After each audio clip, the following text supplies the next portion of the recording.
আসসালামু আলাইকুম। আজ আমি একটি খুব সহজ এবং মজাদার রান্না দেখাবো। আশা করি সবাই খুব পছন্দ করবে। খুব অল্প সময়ের মধ্যে ছোট বড় সবার খুব ভালো লাগবে। একঘেয়েমও লাগছে সব কিছু মাছ আর মাংস খেতে খেতে একেবারেই আর ভালো লাগছে না।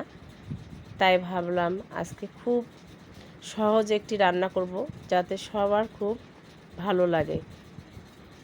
এটা সচরাচর আমরা খুব কমই খেয়ে থাকি, ডাল আলু ভর্তা।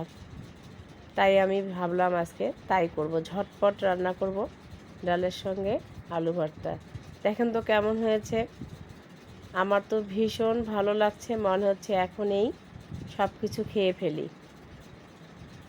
অবশ্যই বাসায় একদিন এভাবে সহজভাবে সহজ রান্না করে পরিবারের সবাইকে নিয়ে খেয়ে নেবেন।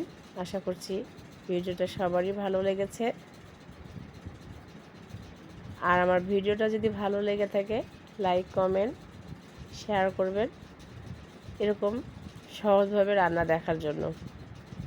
আশা করছি সবার ভালো লেগেছে। সুস্থ থাকুন, ভালো থাকুন। আল্লাহ হাফেজ। ধন্যবাদ সবাইকে।